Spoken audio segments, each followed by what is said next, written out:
नमस्कार, मेरा नाम अमृता सिंह तेवतिया है। मैं राजकीय इंटर कॉलेज बृजघाट हापुड़ में विज्ञान की शिक्षिका के तौर पर कार्यरत हूँ। प्यारे बच्चों, जैसा आप लोग जानते हैं कि माध्यमिक शिक्षा विभाग उत्तर प्रदेश द्वारा ई लर्निंग का प्रोग्राम चलाया जा रहा है, तो उसी के अंतर्गत आज मैं आप सबके सामने कक्षा 9 में विषय विज्ञान के अंतर्गत आने वाला पाठ 2, जिसका नाम है क्या हमारे आसपास के पदार्थ शुद्ध हैं, के भाग 2 को लेके मैं प्रस्तुत हुई हूँ। जैसा बच्चों हमने पिछले भाग में शुद्ध अशुद्ध पदार्थों के बारे में पढ़ा, तत्व यौगिक के बारे में पढ़ा, निलंबन और विलयन, इन सब के बारे में हमने पिछले भाग में चर्चा की थी।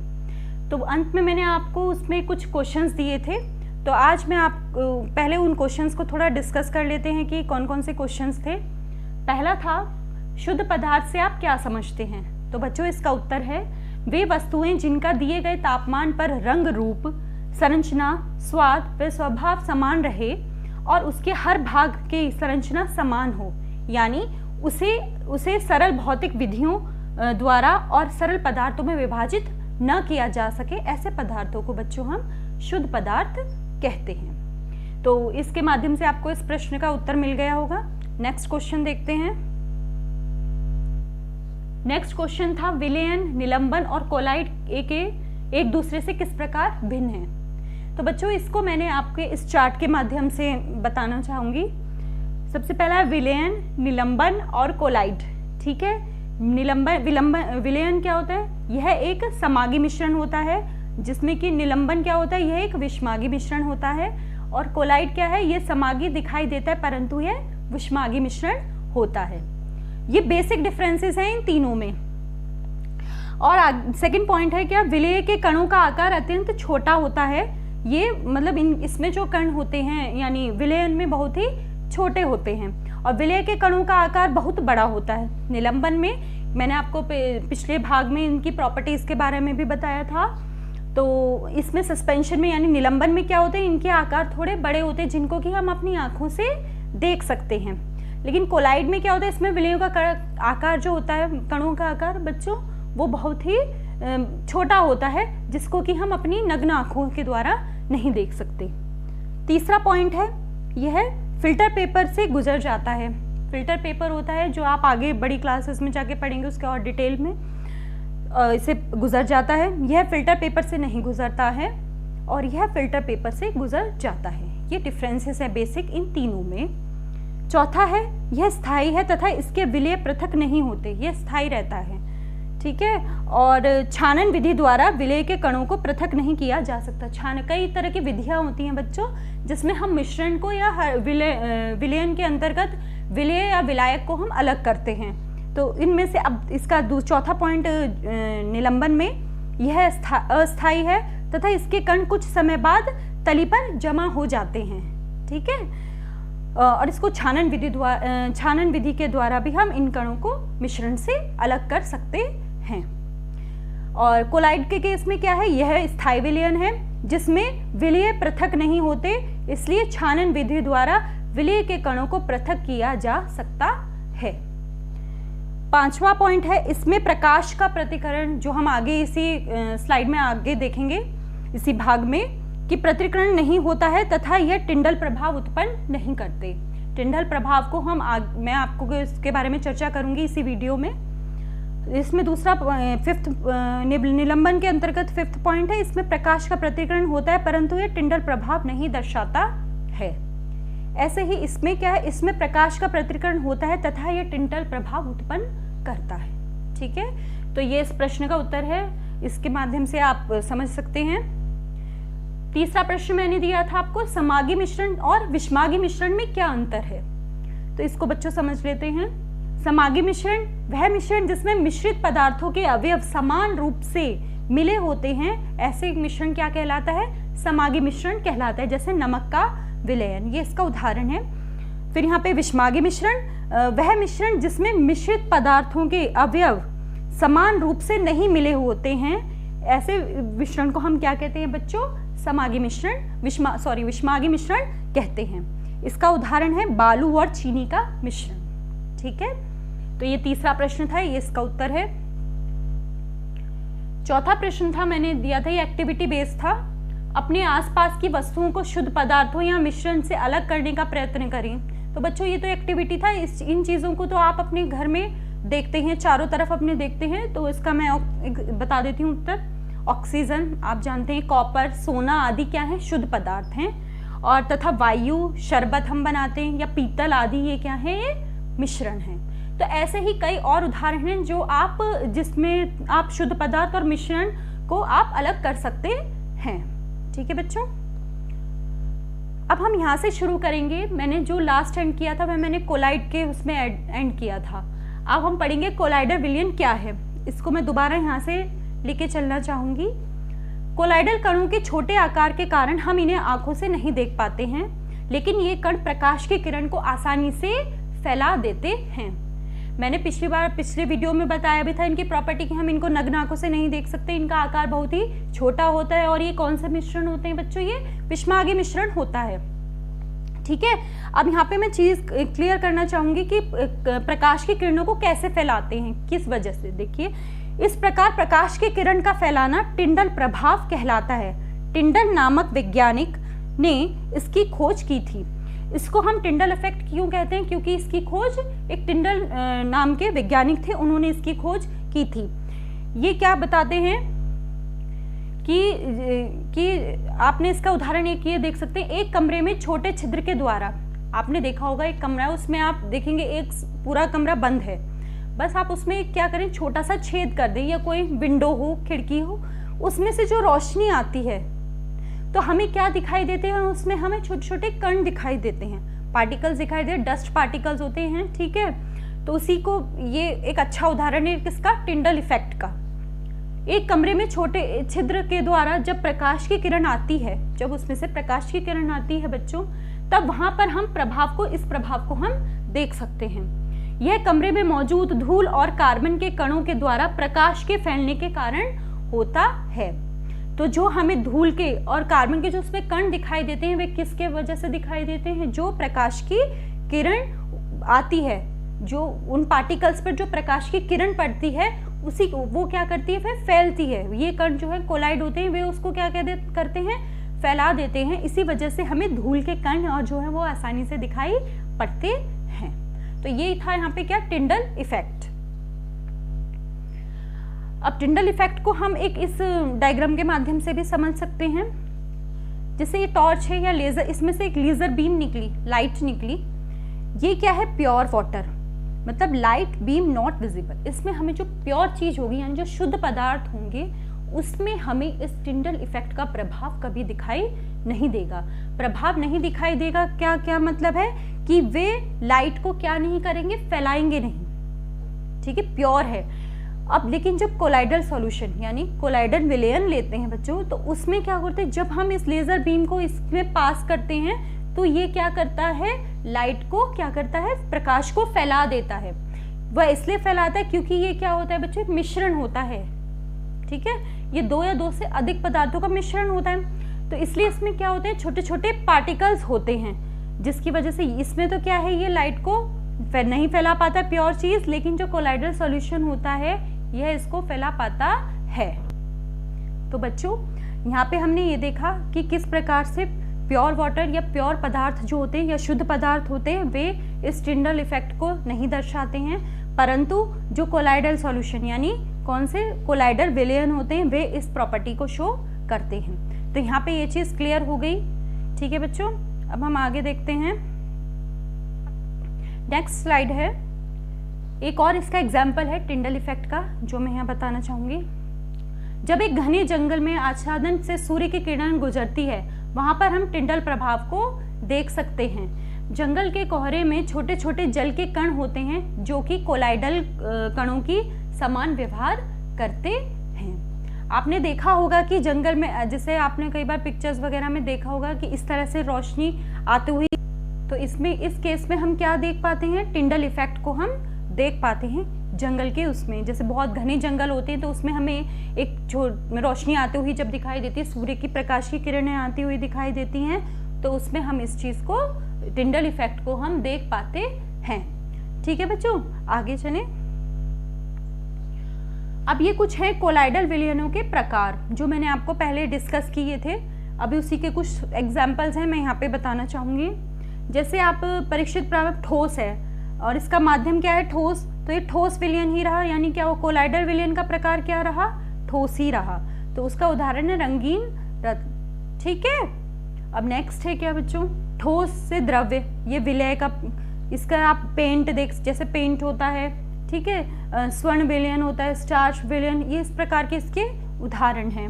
फिर है ठोस से गैस में, जैसे ठोस वायु विलयन हो गया, धुआं, वायु के में धूल, ये आप कुछ एग्जाम्पल्स हैं जो कोलाइडल विलयनों के प्रकार के बारे में बताते हैं।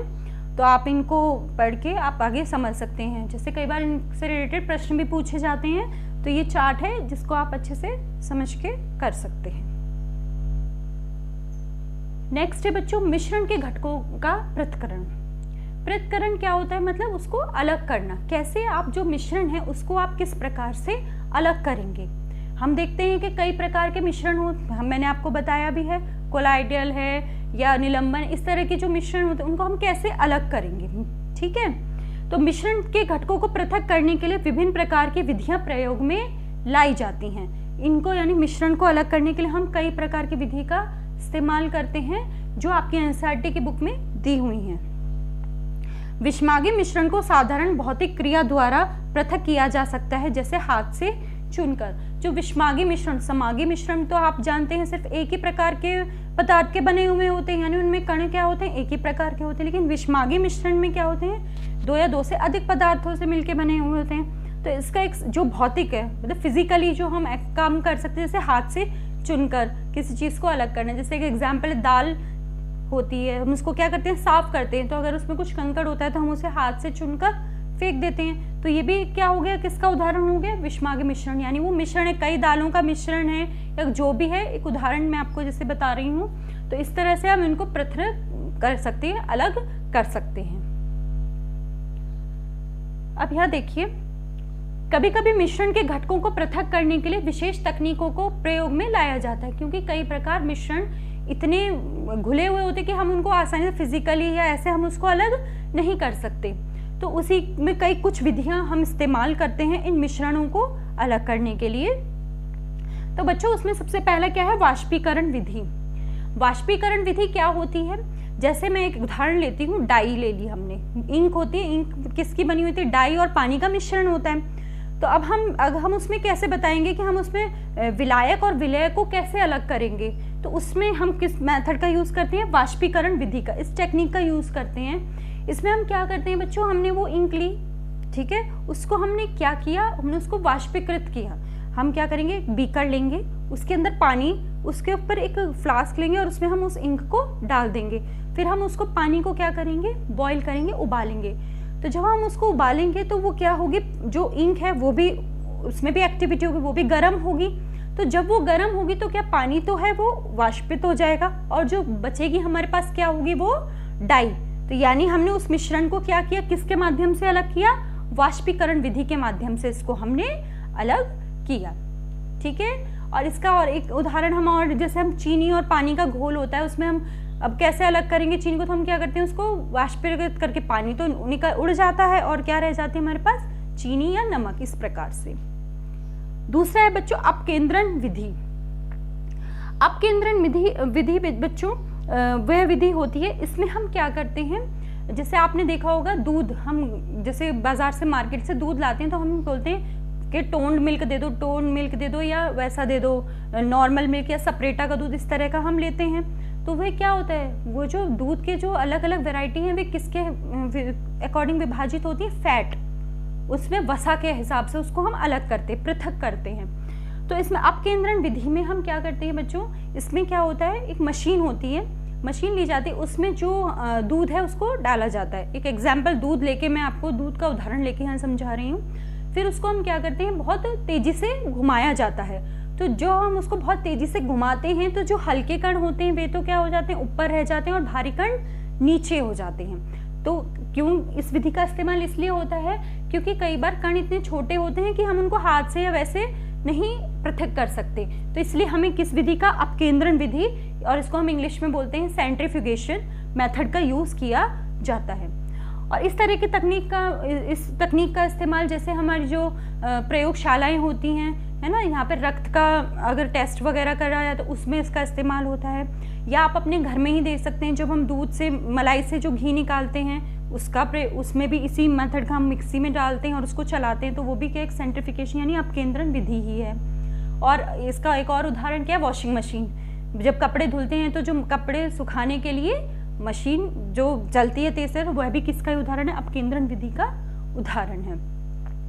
तीसरा है बच्चों ऊर्ध्वपातन विधि। ठीक है, ऊर्ध्वपातन यानी इसको हम और क्या बोलते हैं, सब्लिमेशन।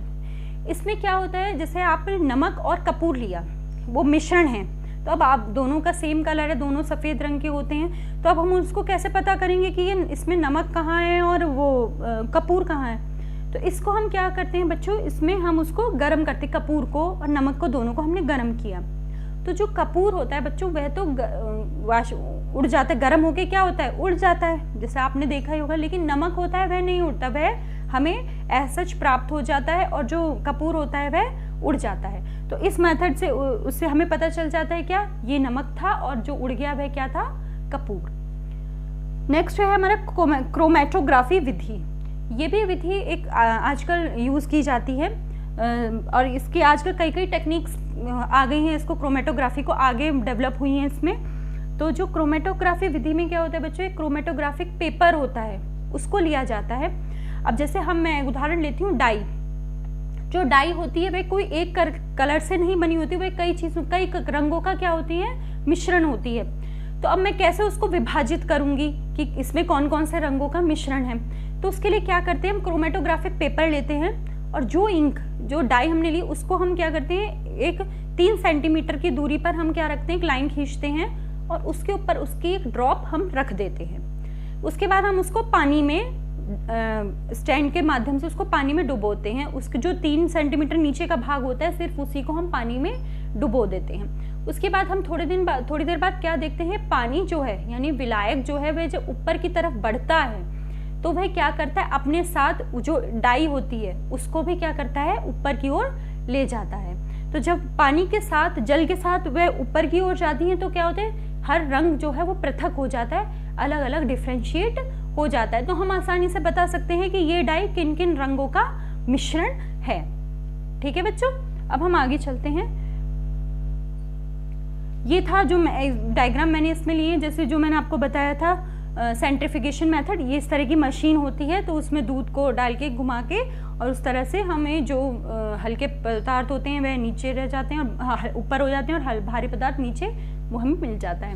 यह है सब्लिमेशन, जो मैंने कपूर का आपको एग्जाम्पल और कपूर और नमक का बताया था। ये है बच्चों क्रोमेटोग्राफिक पेपर जो मैंने बताया था। इसमें क्या 3 सेंटीमीटर की ऊंचाई पर दूरी पेंसिल से खींच के यहाँ पे डॉट लगाया जाता है, और ये ऊपर की ओर जब पानी होता है ये उसके ऊपर की ओर चलता है। ठीक है, और ये वाटर है, और इसमें पानी, ये बताया मैंने आपको। यहाँ पे फिर क्या होता है, ये इंक जो है, स्पॉट जो है इंक का, जब पानी ऊपर जाता है तो ये इसको पृथक करता चला जाता है। मेनली क्रोमेटोग्राफी जो होती है वह रंगों को अलग करना, सबसे जो यूज़ होती है वह रंगों के भेद के लिए यूज़ होती है, कि हमें डिफरेंट कलर्स के बारे में इस मेथड के द्वारा पता चल जाता है।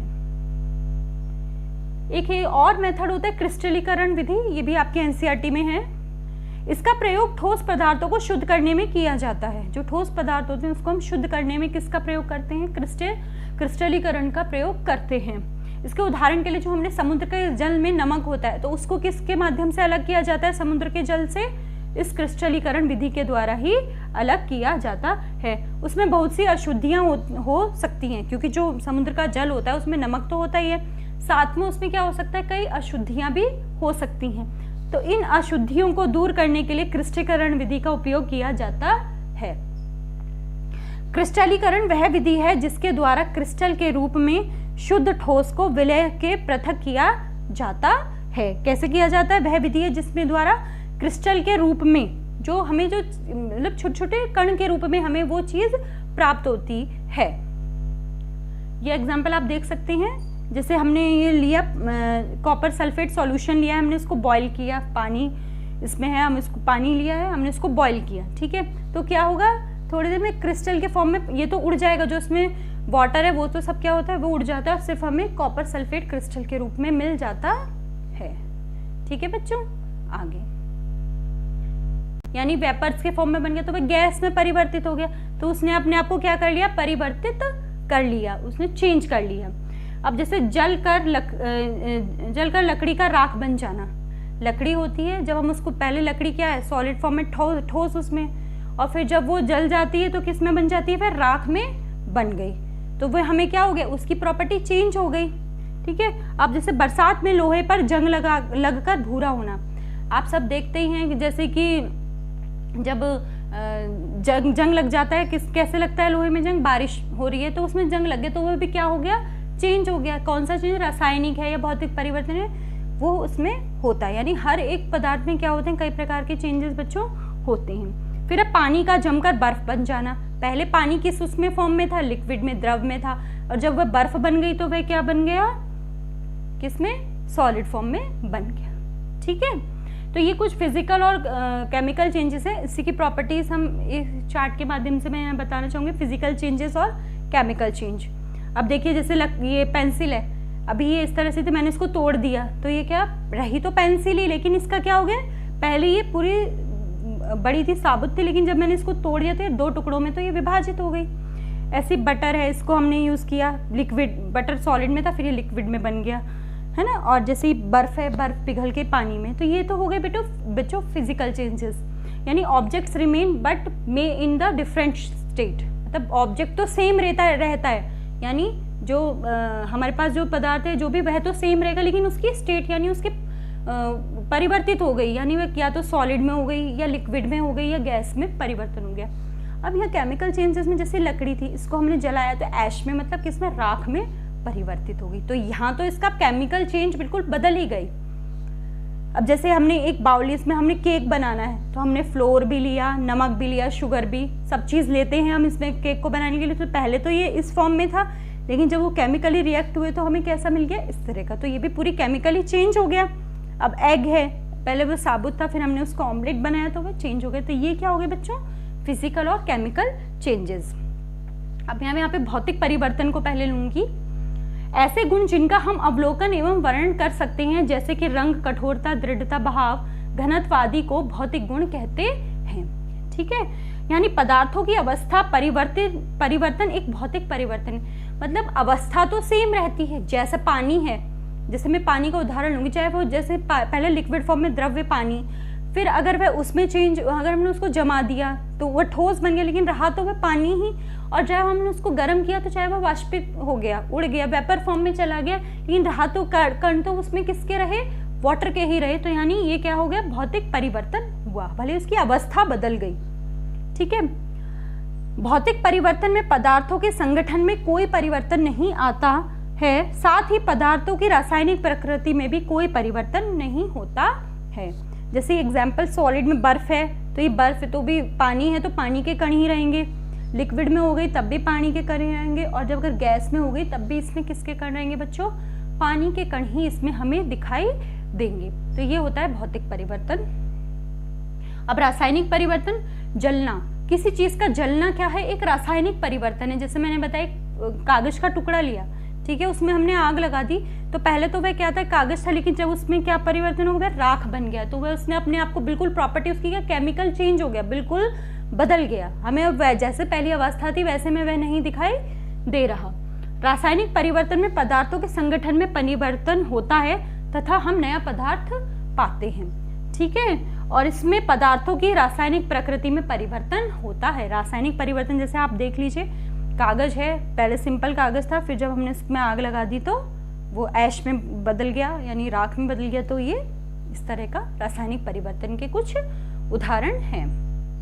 एक बच्चों ये क्वेश्चन पूछा जाता है जनरली एग्जाम में कि मोमबत्ती का जलना एक रासायनिक परिवर्तन है या भौतिक परिवर्तन।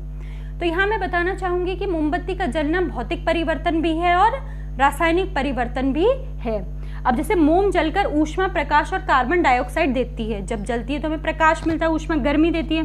तो कुछ मात्रा में क्या है, मोम पिघलती भी है, मतलब हमें प्रकाश भी दे रही है, रोशनी भी दे रही है, तो वह उसकी रासायनिक परिवर्तन हो गया। और क्या पिघल रही है, मतलब पहले पूरी थी, अब वह पिघल के छोटी होती, पहले बड़ी थी और जब जल रही है, पिघल रही है, तो वह छोटी होती जा रही है, तो उसमें भौतिक परिवर्तन भी हो रहा है।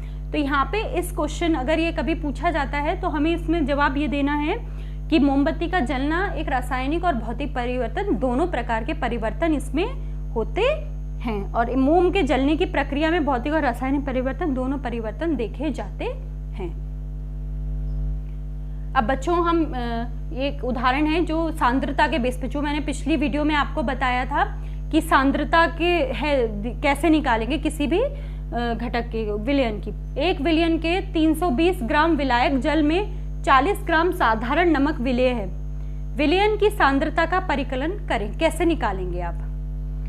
जैसे सबसे पहले हम विलेय लेंगे। विलेय के क्या दिया हुआ है बच्चों? 40 ग्राम दिया। जैसे विलेय पदार्थ यानी यहाँ पे नमक लिया है तो इसका द्रव्यमान क्या है? 40 ग्राम जो हमें दिया हुआ है। ऐसे विलायक यानी जल का द्रव्यमान कितना? 320 ग्राम। तो ये हम जानते हैं कि विलेय का द्रव्यमान किसके बराबर होता है बच्चों?